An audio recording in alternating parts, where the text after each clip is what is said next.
going on, Strictly Geek? I'm your host, David the Hammer Messick, and guys, we're going to be talking about Endgame.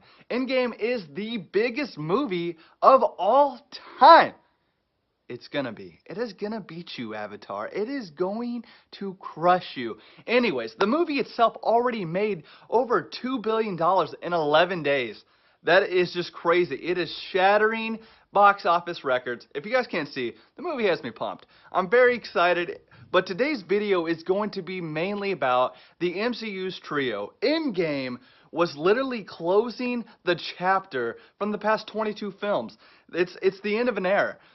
That does not mean Marvel movies are gone. We already know there's going to be, like, I believe 8 other films that are already slotted for the next year, but that's opening in a new chapter. But this is all going to be about the MCU's trio being Captain America, Iron Man, and Thor. Let's go ahead and talk about Thor. My name's The Hammer. That's because Thor is my absolute favorite. I'm a huge Thor fan, and this movie was a huge shock for me. I literally saw Thor, and I'm just like, melted ice cream Thor. I didn't know what to think, guys. Like, to be honest with you, I had to see the movie a couple times. I literally had to sit and just think about it. Like, what did they just do to my favorite character? They made him fat. They just made Thor fat.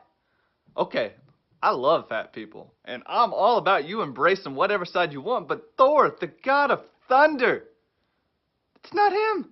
But I had to sit here and think. The MCU, it's its own universe, and what's beautiful about it is that they've taken these characters and that they've been able to do different things with them. Now, I want you guys to think about this from Thor's standpoint. Thor lost his mother, he lost his father, he lost Loki, he lost his friends, he lost half his people, he lost Asgard. I will remember you. Will you remember me?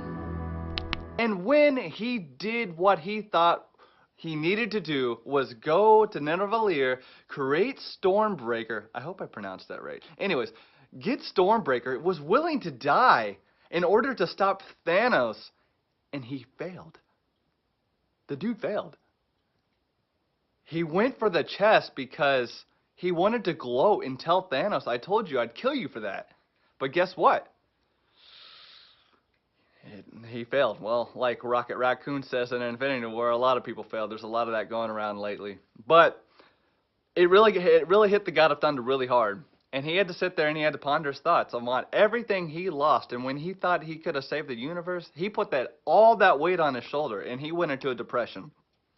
So this side of Thor, as people are calling him Fat Thor, it was a whole different side. It was a whole different take on him. But what I'm starting to like about this as a character, that you can see, though I don't think this is Thor to me, it's a new Thor, and I'm learning to accept that, is that Thor's arc isn't done. And at the end of the movie, we get to see Thor go and he gets on the Guardians of the Galaxy ship. And him and Peter Quill, Star-Lord, are kind of going back and forth on who's the real captain. And he even calls it the Asgardians of the Galaxy, which is a hint towards one of the comic books. And which means we might get to see Thor in Guardians of the Galaxy 3. That would be awesome.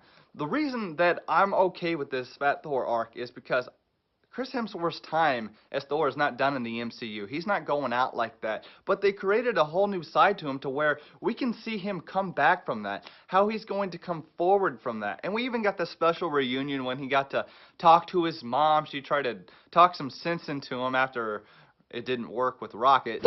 But anyways, exciting stuff for Thor going forward. Let's go ahead and move on to Captain America. Guys, Captain America is one of my favorite superheroes of all time. I'm repping a Captain America t-shirt. Come on. I love the Man in Stripes. This movie, for me, it was very pleasing to end Captain America's time. Man, he did a phenomenal job. He stole the show. I'll be honest with you. Cap in this movie, like Infinity War was Thor's movie, this movie was Captain America and Iron Man's movie. But Captain America, man, we got to see them go back in time. Cap fight his older self, and he just sees them, and the other Cap from 2012 goes, I can do this all day. And Cap's, I know. And like these great little moments. Captain America, he's in the elevator and he just gets to go. He's going to steal the scepter and he whispers, "Hell Hydra." Like I'm just like these are great little moments of time travel of Captain America just like I don't know like Chris Evans just has owned that role since he got into it. But what really hit me hard was like when he went back in time and he saw Peggy, his love, the one he didn't get to dance with. I mean, that's been the thing. We Cap never got his dance with her. Then he had to watch her die when he came back to this time zone. And it was just not time zone, time frame. Anyways, it was just nuts to get to see, the story of Captain America because in the end he goes back and he lives out his past remaining years with Peggy. He got married. Now there's a lot of theories going around on did Cap create a new timeline or did he live in an alternate timeline? Well, the Russo brothers are stating that he lived in another timeline when he went back. So when he jumped forward, he came back to this timeline and nothing changed. He just got to live in an alternate timeline with Peggy and get married, raise kids, and grow old. That's what he wanted, you know? And that was kind of cool to get to see Cap's, time finish like that. But not only that, he got to hand over the mantle of Captain America to Falcon. Now that to me, that was cool. That was iconic. That is part of the comics. Steve Rogers ends up handing down the mantle to Captain America to Falcon. Falcon and Captain America have been super close in the comics. I mean, they even had a long run of Captain America and Falcon like together. That was just a comic title. So that was cool that he got to hand it down to him. I mean, I know a lot of people are saying, but why not Bucky Barnes? Why not the Winter Soldier? Captain America loves Bucky, but Bucky's broken, and he's a criminal. So handing over the mantle of Captain America to a broken criminal probably isn't his best bet. Sam, he's always been there. He's always been right there with Cap. Like he says, I do what he does, just slower. I love getting to see that. But on to the big man who started it all. The man who started the MCU for us, Iron Man.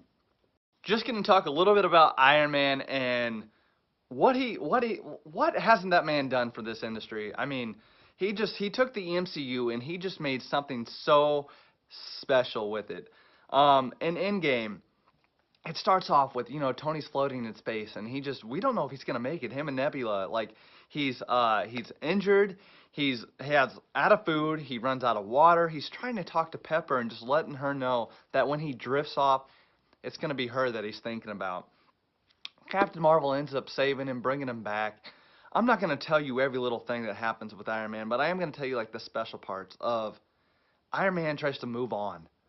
And he does. He tries to take that simple life, and he ends up getting like a little cabin house on the water, and he has a kid, a little girl named Morgan Stark, and she's adorable.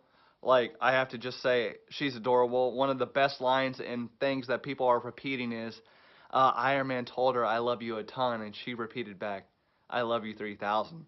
And what's cool is actually Robert Downey Jr. told us that's something that him and his kids actually say to each other. So I thought that was a special moment that was brought into the MCU.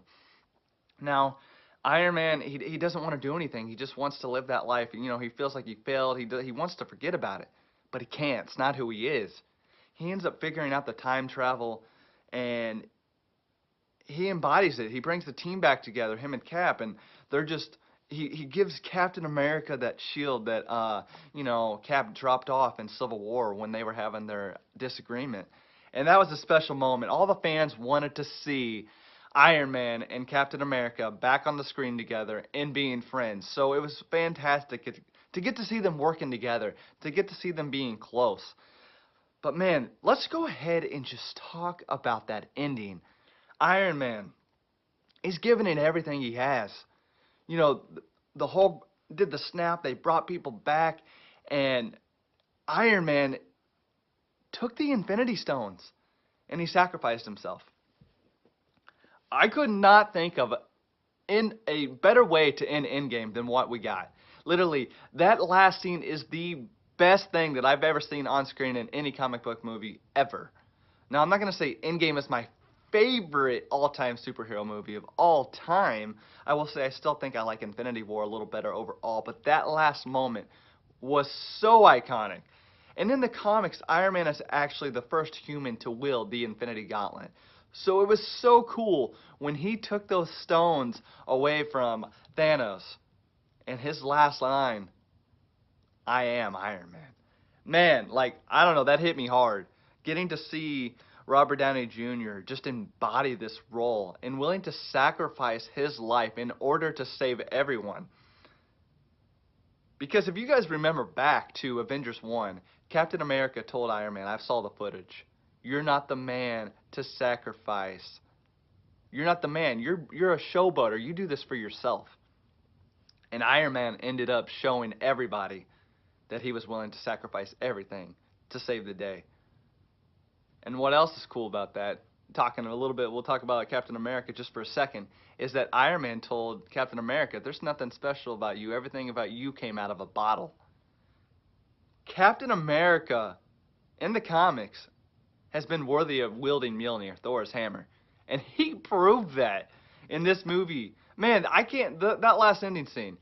Iron Man sacrificing everything, wielding the Infinity Gauntlet to save the day. Captain America being worthy to wield Mjolnir and go toe-to-toe with Thanos. It was just beautiful. So what's next? What is next for the MCU? Iron Man's part is done. Captain America's part is done. Captain America has stated he wants to be done. Now, Iron Man, you know, you could say they might be doing some future thing with him. Who's going to take over the role as Iron Man? Well, we have the guy called the mechanic, the little boy from Iron Man 3. We saw him at the ending scene of the funeral. I don't think that's a coincidence. I think he was there for a reason. But not only that, we got Rescue, Pepper Potts, and we still got War Machine out there. So, I mean, that we could have any of that going forward. Captain America, it's now Sam Wilson. The Falcon's going to be taking on the role as Falcon. And what's cool is Bucky and Falcon are actually getting a show on Disney Plus come this November. Thor, the God of Thunder, hopefully we get to see him in Thor 4 with some more Tessa Thompson and with the Guardians of the Galaxy in Volume 3. Guys, if you haven't seen Endgame, go watch it. If I spoiled it for you, I warned you at the beginning of the film. Come on, guys. For more geeky content, go ahead and go follow us at Strictly Geek and become home of the Geek Elite.